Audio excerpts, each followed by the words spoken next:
Hello, everybody. Tracy Mrs. JDog Flanagan with you here today. I'm the co-founder and senior vice president at JDog Brands. Welcome back to another exciting episode of Tactical Treasures podcast sponsored by the JDog Foundation.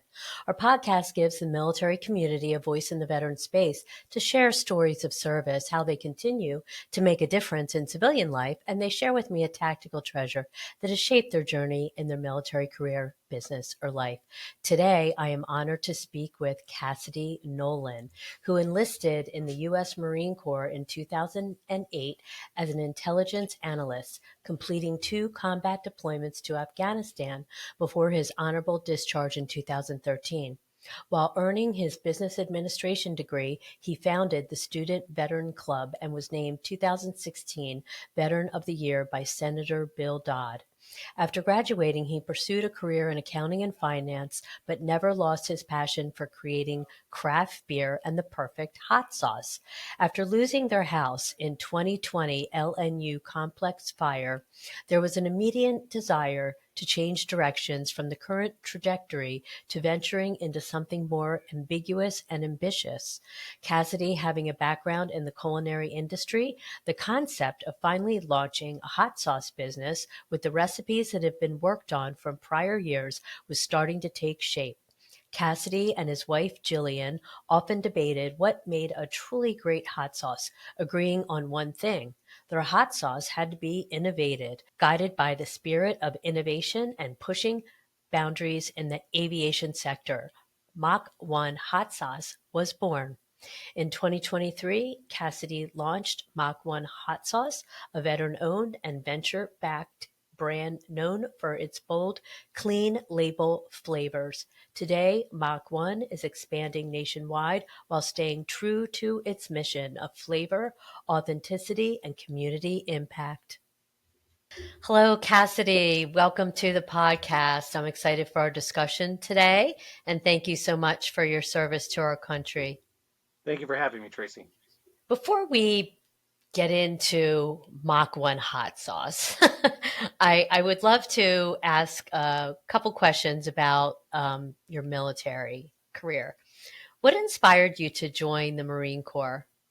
More than anything else, at the time, I really wanted to work for the FBI or the CIA or the NSA at one point. I thought this whole spy espionage thing was like super alluring to me. And I come from a working class family, and college was never something that was ever really discussed. So I thought the military was something that would allow me to have this upward mobility that I normally wouldn't have been privy to. And, you could travel and you could see the world and meet new people and do things. And I come from a small town, Napa, which is the smallest county in all of California, the population of only about 74,000 people. So that type of thing just was something that I thought it was a once in a lifetime kind of opportunity to do. So I jumped on it pretty quick.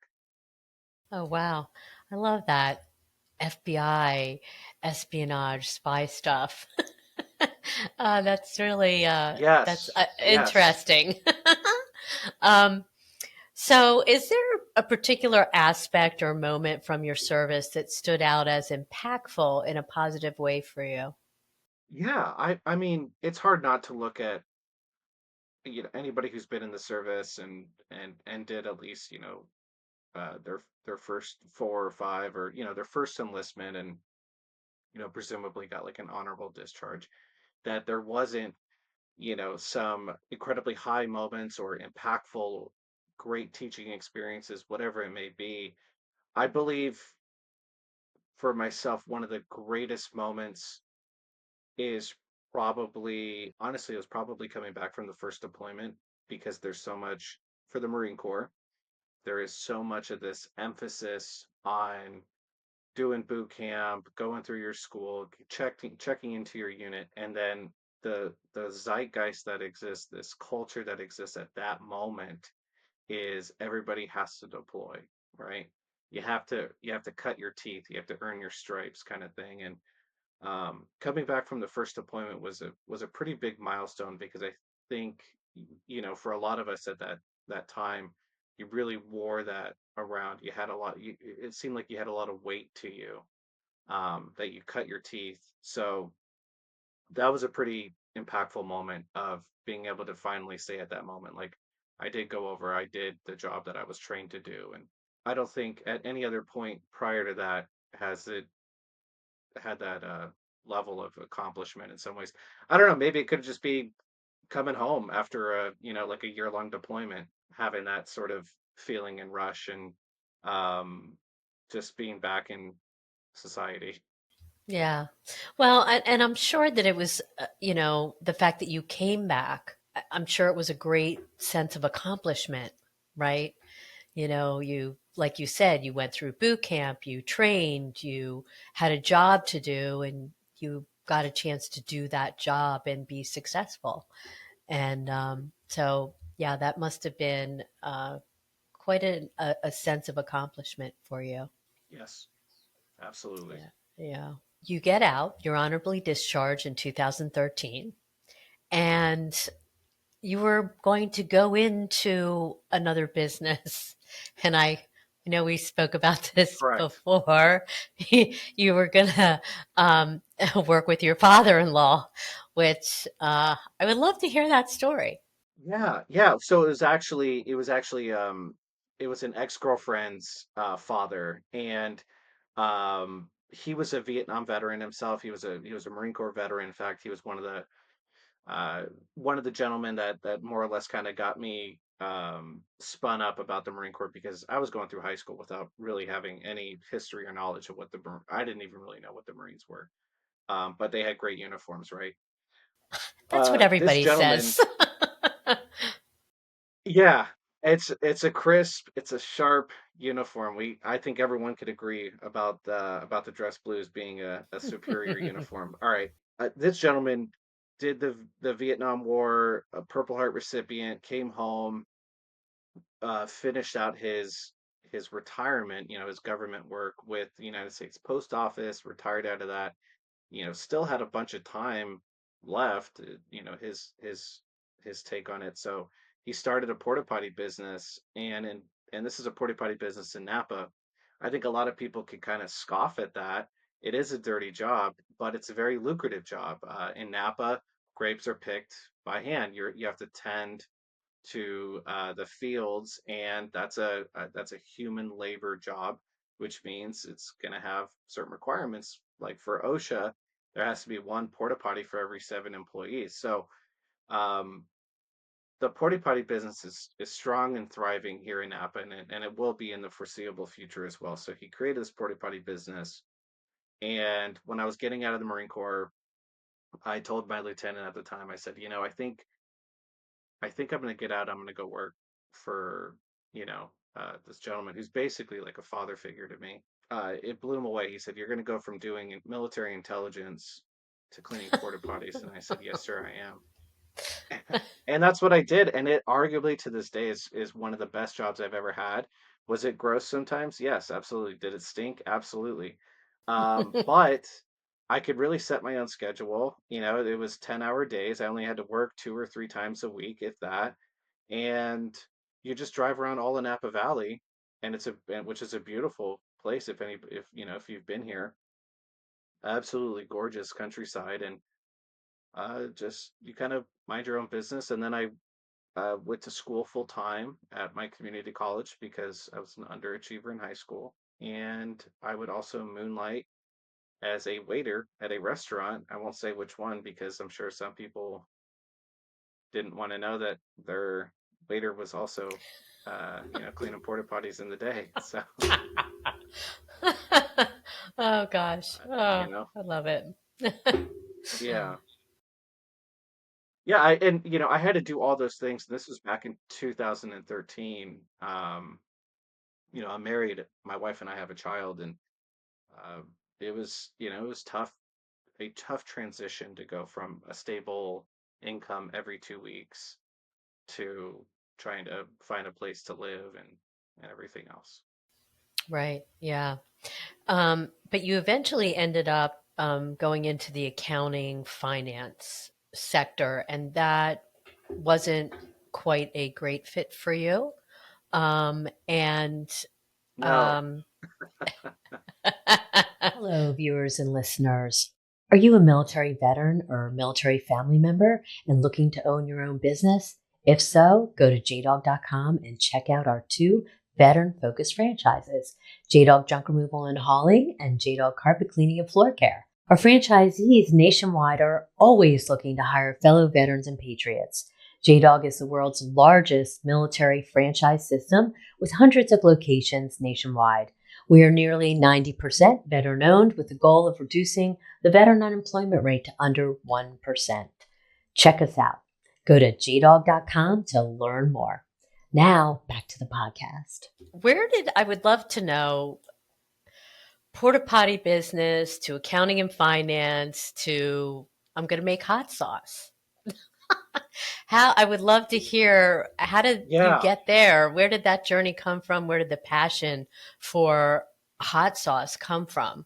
Well, I come from a culinary background. My father's a chef, my mom is a baker. They met in Aspen, Colorado. Oh, And wow. I grew up in a kitchen because of that. It was just something I was very comfortable with. Some people's dads teach them how to ride a bike or like a motocross bike or you go on a hunting trip. That just wasn't my childhood. My childhood was knowing, a cup of flour is 120 grams and a cup of sugar is 200 grams. And anybody who listens who bakes, trust me, you want to weigh your ingredients. Don't ever measure it in a cup. My childhood was always just in a kitchen, and I worked for a lot of restaurants. I even worked for Thomas Keller, who's the first American chef to get the 3 stars on the Michelin rating system, Oh, and he's a wow. fantastic gentleman. Creatively, that was about the only thing that I could do. I've never been artistically inclined in any other field. I can't play an instrument. I can't sing. I can't dance. Um, I can't draw or paint. It's just something in my, for whatever it is, I really struggle with it. Like my brain just can't comprehend it. So baking and cooking was the only thing that I felt I was somewhat competent at. After I cleaned porta potties and I finished my associate's degree, I ended up transferring and I went to business school. When I was at UC Berkeley Haas, my wife bought me a beer making kit, and I never fermented anything before. So that was my first foray into it, and I absolutely fell in love. The entire fermentation process to me was akin of this is going to sound really bad for a moment, but I remember when my wife was pregnant with our our first child, and you could feel her stomach. The baby would, our daughter would kick, or it'd be an elbow or whatever, and that was such a surreal moment, right? When you're fermenting, this is where it's going to sound bad. When you're fermenting, and especially with beer, and you pitch your yeast, and you see this chemical process that's occurring where the yeast is basically eating the sugars and converting them into alcohol and carbon dioxide byproduct, what's called flocculation. And it's this entire chemical process that goes on. And the entire, what's called a carboy, your fermentation vessel, this entire thing is alive. It's robust. It's churning. It's such a crazy experience. You really feel like I have created life in this little container here.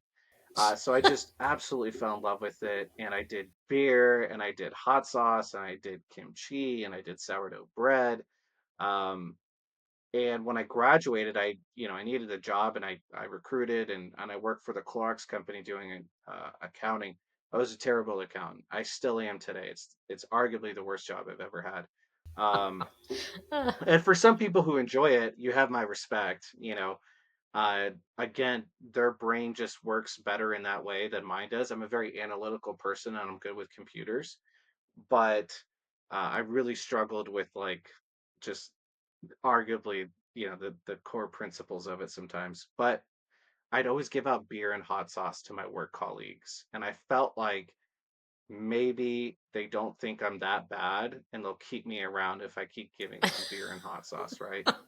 And it got really popular. And interesting enough, it allowed me to do a lot of like beta testing on our hot sauce products, where I would put a QR code on the bottle that if they said, they really enjoyed it, or if they had feedback of like, hey, it needs more salt or more heat or whatever it is, I could then adjust the next recipe.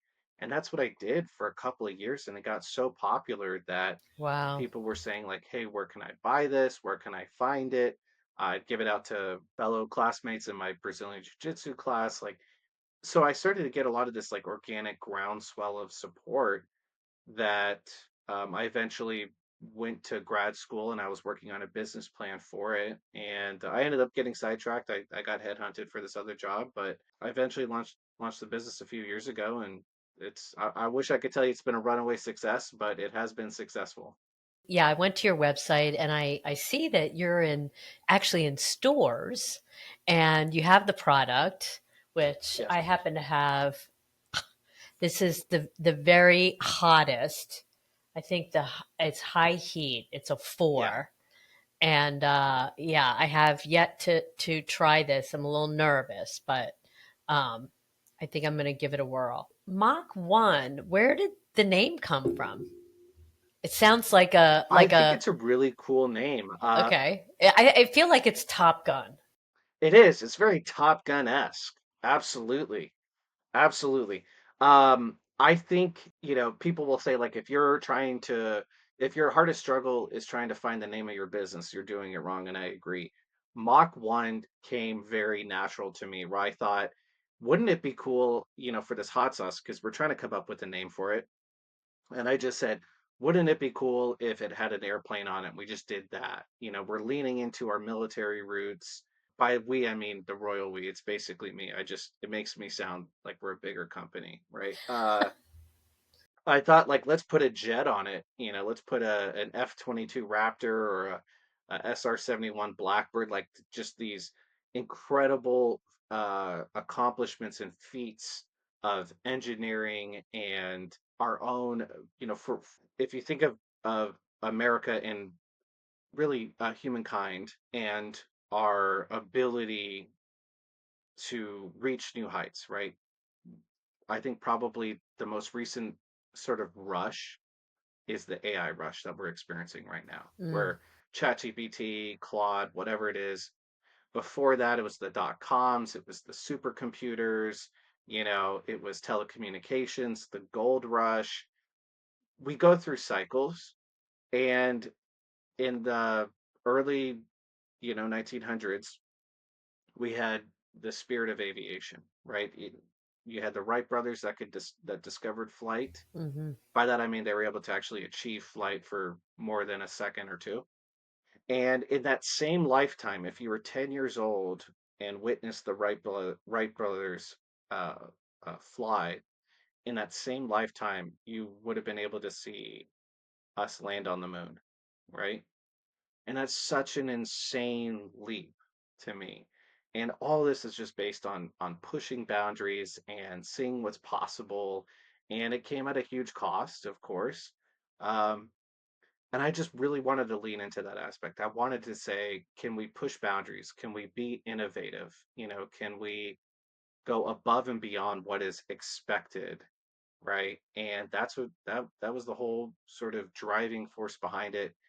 So our hot sauce is not your typical hot sauce where it's just three ingredients. We do, again, coming from a culinary background, we do a bunch of roasted vegetables in there as well to give it more of like a body, more um, depth and flavor than what you'd normally get. So uh, we have like bell peppers and onions and garlic and carrots. We use different vinegars. All of that is meant to be a very balanced, well-rounded sauce, and we like to consider our sauces as these condiments that could really elevate your dish, that you could pair your dish with, rather than just something that you put on because you don't enjoy the meal that you're having and you're just putting some dry, flat, one-dimensional sauce on it. So I understand that was a very long-winded response, but it originally started with let's put a plate on it because, yeah, and again, just pushing boundaries. And so when we decided on Mach 1, the plane that's on there is the Bell X-1, which is the first plane that went Mach 1, piloted by Chuck Yeager, who was a World War II ace pilot. And again, just leaning into this history, this homage of things, we thought it'd be cool. And that's the reason on the top of the bottle, what's called the shrink band, it says remove before flight, which is Right. again a reference to the lanyards that you'll see uh, on airplanes when they do their pre-inspections, and they'll have to remove it. So we really leaned into that aviation Top Gun kind of thing. Right.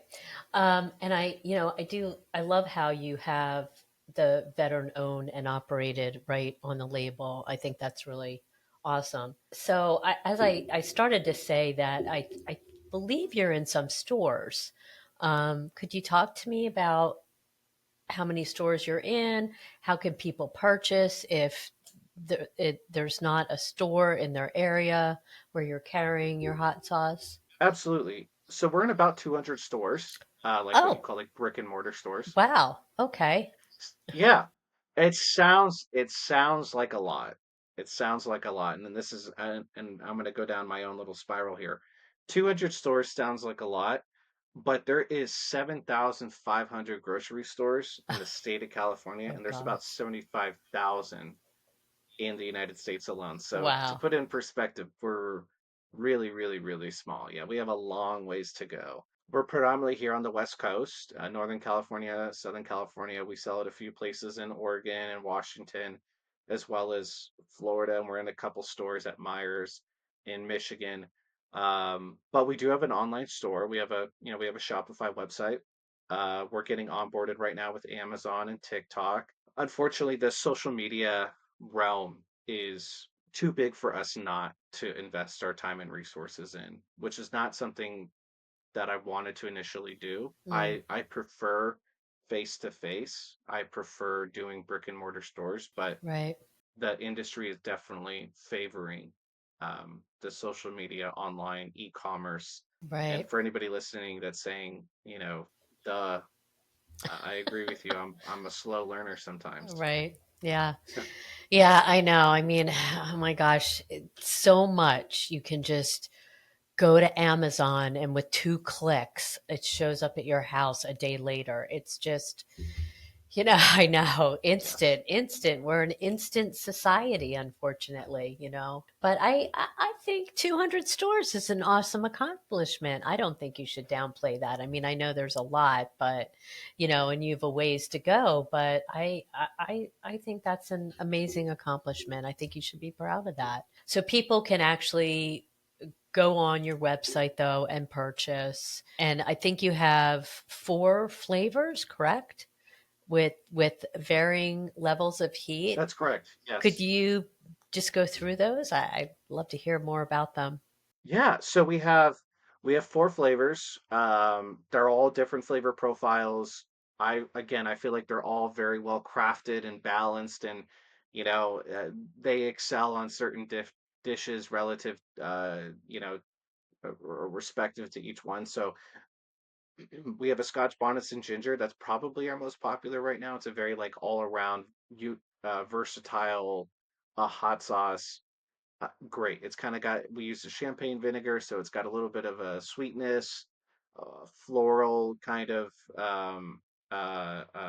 palate, and not too hot. On a scale of 1 to 10, it's usually like a 2, right? And then we have a hot honey that we just released a few weeks ago. That has been the most popular, most requested hot sauce. So although the Scotch Bonnets is currently number one, I feel like the hot honey, give it a little bit of time here. It's going to be probably our big flagship product. And we used an ahi cherapita, which is this small little yellow round pepper that's kind of like a firecracker in a way where it's got like a robust sweetness on its own, but it also is pretty spicy. And we also have a roasted garlic and habanero. That's my favorite one. It's great on breakfast items. Anything with eggs, like absolutely crushes. Eggs Benedict, breakfast burrito, breakfast sando. It's perfect. We did roasted tomatoes. We did apple cider vinegar, so it's got this earthiness to it, a little bit more acidity that just pairs really well with eggs. And then finally, we have our hottest one, which is one that you have right there. That's a chocolate ghost pepper and espresso. It's like a mole or an adobo. It has this rich depth and like complexity to it. A lot of that comes from using the chocolate ghost pepper and a chocolate habanero. And then we also did an espresso to give it this like um again like this deep sweet, naturally sweetness. So all of our hot sauces have no added sugars, no gums, no oils, no stabilizers, no preservatives, no dyes, none of that. Like none of that junk ingredient that you'll find. And I'm not trying to throw shade on any other business, but a lot of these other hot sauce companies will use that stuff because it allows them to have a longer shelf life. And our shelf life is 3 years. Like that's a competitive shelf life as it is. Right. If you're not using your hot sauce in 3 years, what are you doing buying it? You're right. True. Um, I got you. they'll add a bunch of these other emulsifiers or oils or sugars because it's a very cheap ingredient that allows them to bump up the volume for a really relatively low price. Or they're trying to prevent separation, and the separation occurs when they have too much of another liquid. Again, cheap, everything is like cost basis for them. So Yeah. we don't go that route. We definitely position ourselves as a more premium hot sauce by using premium ingredients. And none of the junk. I love it.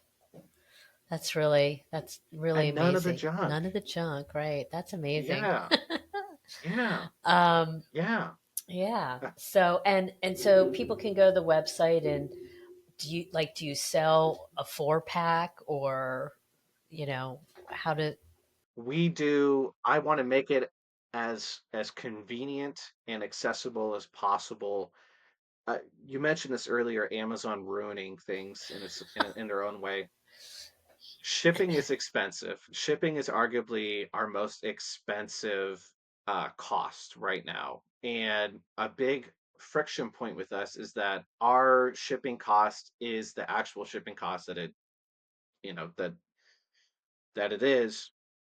The problem is that everybody is so accustomed to doing free 2 day Amazon Prime shipping that costs them $2 or whatever it is because they have this a whole bunch of other items.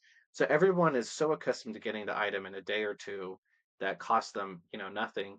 And when they come over to our website, they say, "Wow, I could get all 4 bottles for $5 each." That's, so for $20 you could get 4 bottles, which is a screaming deal. right? However, the shipping is $15, right? Oh, okay. So Yeah, that's the problem. Those are the friction points. right. And that's just what the rates are, and that's what the rates are right now during the holiday season, where USPS and UPS have higher rates. Sure. So we're trying to work through that. That's the reason why we're getting on Amazon, so that we could still sell at the same price, but now we don't have to have that friction point of having to go through us for shipping. You could just Amazon will take care of it. Right. Yeah. Wow. Yeah. Little nuances still to work out, but yeah, it's an amazing product. Myself, I love not having junk in my condiments or my salad dressings or whatever I'm putting on my food. I like it to be as natural as possible. So I think it's awesome. So this has been amazing, Cassidy. But we come to the point in the podcast where I have to ask you the number one question. What is your tactical treasure that you're going to share with us today? What has helped you in your journey along the way in your life? I know this is going to sound cliche. It, I believe the most important thing is to maintain a good mindset. Everyone will say, "Oh yeah, of course," but I mean it. You know what I mean? It's one of those where it's like, don't look at things as saying, "Oh, I have to do this." Look at things as saying, "I get to do this," right? Don't look at it as this is an incredibly difficult task. Look at it as this is going to be an interesting challenge. How am I going to overcome this? You know what I mean? Like, what can I do to overcome this, right? Everything will be a mental game at some point. It it always will come down to that. You simply just have to have the right mentality. Have every entrepreneur, I feel, successful one has to have like these delusions of grandeur and have this hopelessly optimistic mentality of like, oh, it'll be fine, it'll work out. I already know it's going to work out, and we're going to ride off into the sunset. And you know, you have to have that because you will experience incredibly high highs and arguably the most crushing lows in some capacity.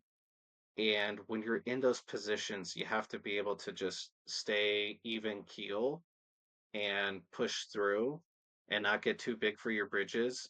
And, don't go down the death spiral and you say, it's not worth it. All hope is lost and let's close our books, right? Mentality. Mentality is everything. And sometimes it'll come on you, and more often than not, it will also, your support will come from other people telling you to keep going. We believe in you, your friends and family. But some of the best moments are from strangers, reviewers, right? I'm doing a demo in person and somebody tries it and they're like, where has this been all my life? Right. Yeah. And for me, I'm like, man, I really feel like I made an impact. Moments like that make it all worth it, but it will come down to, your mentality. Yeah, not, people think it's this other thing where it's like, well, get up at 5 o'clock in the morning, eat a balanced breakfast. All those things are important, of course. Do that. Have a regimen, right? But that's not indicative of success. Those that are most successful are those that keep showing up, have a positive attitude, can learn from mistakes, and just wait. Success is when opportunity and preparation meet. So that is what I feel is the most important. I love that, what you just said about success. And I believe you're right. I think, our thoughts really kind of can help us in as we forge ahead in life. And, positivity, is going to take you great places, I believe. And negativity is just, you have to change your mindset. If you're thinking negative thoughts about yourself, your life, your business, your whatever, so much happens in the mind, and positivity is I think, the mantra that you need to have to move forward and be successful in any part of your life, I think. So that kind of sounds like Absolutely. a segue into my next question, which is any advice for fellow veterans struggling to find the next chapter in their life post service? Don't be afraid. The worst thing that you can do, and every recruiter knows this already, and anybody who's ever done sales already knows where I'm going with this, but Wayne Gretzky, you will miss 100% of the shots that you don't take. Transitioning out of the service is arguably one of the hardest things that you can do because presumably you joined at a very young age. You joined when you thought you were a grown adult. You joined at 18 or 17 and you said, I'm done with high school. I'm an adult. I could do whatever. And you did that for like, again, I don't know. My contract was 5 years. So I got out at 23. And I remember when I was 23, I thought, okay, now I'm a grown man, right? And the reality is that goalpost just keeps moving down, the road. But, Yeah. uh, you know, but when you get out, all of a sudden your support system or your safety nets, your income, the discipline, because a lot of that discipline is also external. You are required to show up at this time. You are required to get a haircut or have your hair up or shaved and whatever, your uniform, whatever. So there's internal motivation and then there's a lot of external motivation to do all these things. And all of a sudden that goes away the next day and you're free. It's like you're kind of getting out of prison in a way. You've been institutionalized, right? Right. And that transition is incredibly tough. But the worst thing you could do is just stay there. Like you have to go out and do something new. Go for a hike, like find a support network. One of the best things I feel like has worked for me and has worked for a lot of my other colleagues in the spaces. use your GI benefits, go to school, even just an associate's, right? And try something new, um, do something fulfilling. The worst thing that you can do is feel like you're forced to go back and do something because that's all that you know. Take it from me, who worked in kitchens, cleaned porta potties, worked for Fortune 500 companies, doing accounting and finance, was a director at a nonprofit, and now I have a hot sauce business. Trust me, I have done a lot, and I've learned something from each iteration, and I try and bring it into my current endeavor right now.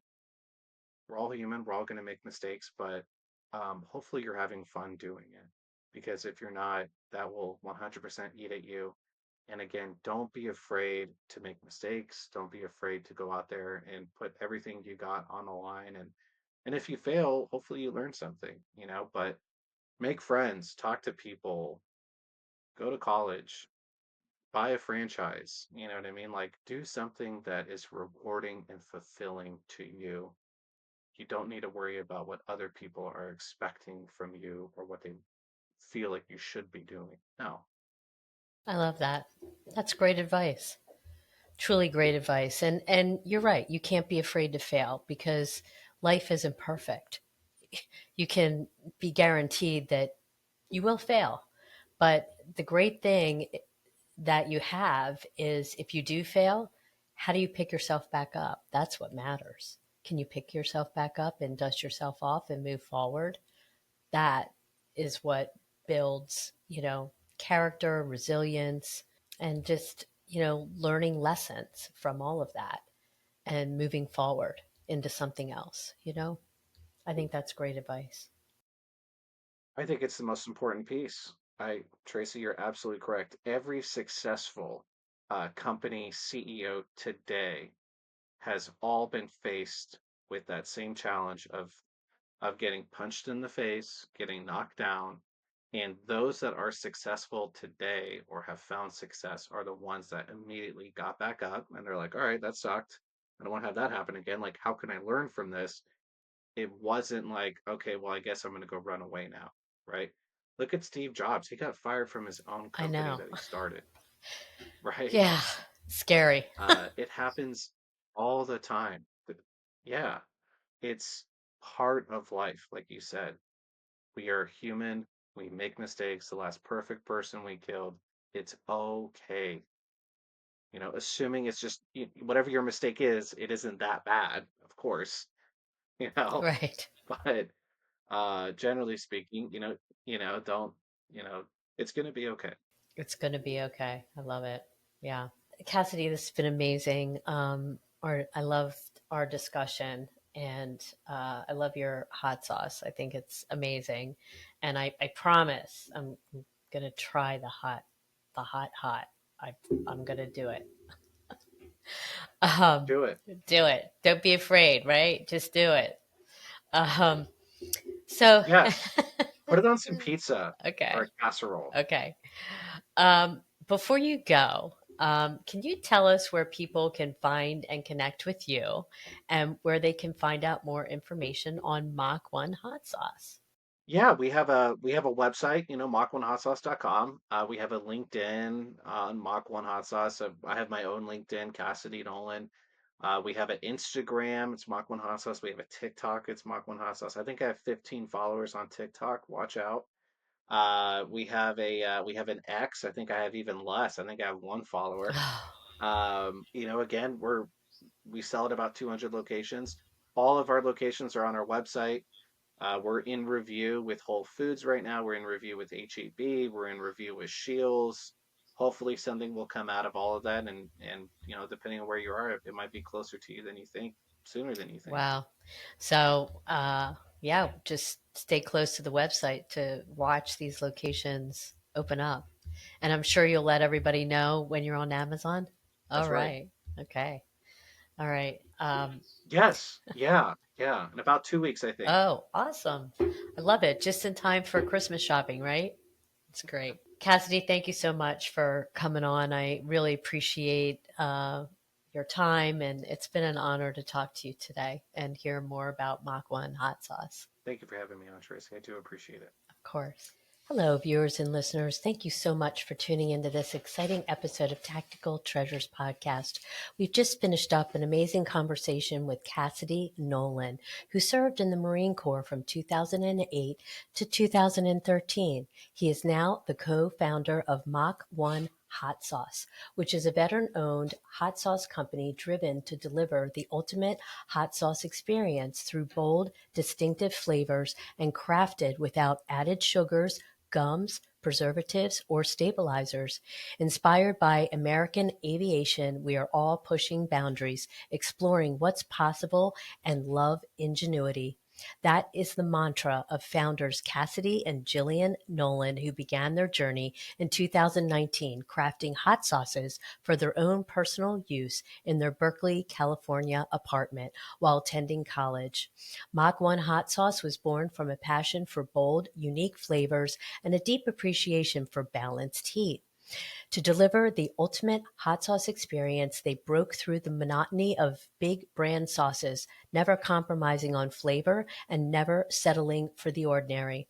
They pride themselves on using roasted ingredients that infuse their sauces with a distinct smoky aroma that complements, not masks, the dish it's added to. Mach 1 hot sauce proudly stands behind their product, being free from additives, stabilizers, oils, and added sugar. To learn more, purchase, and find locations selling this amazing product, go to Mach1hotsauce.com. And Mach 1 is MACH1 hotsauce.com. Again, thanks for tuning in. And don't forget, you can find Tactical Treasures Podcast on all your favorite podcast streaming platforms and on our website, tacticaltreasurespodcast.com, as well as our dedicated YouTube channel. We are now airing on Reese Across America Radio on Wednesdays at 5 p.m. Eastern. And if you miss that, be sure to join us for the encore on Saturdays at 10 a.m. Eastern. You can also find Reese Across America Radio on the iHeartRadio app, the Odyssey app, and the TuneIn app. We are also proud to share that our JDog Foundation is a Wreaths Across America sponsorship group. For each $17 Veterans Wreath you sponsor, $5 goes directly back to the JDog Foundation, whose mission is to prevent veteran suicide and heal veterans' mental health and PTSD. You can donate right now at wreathsacrossamerica.org/JDog.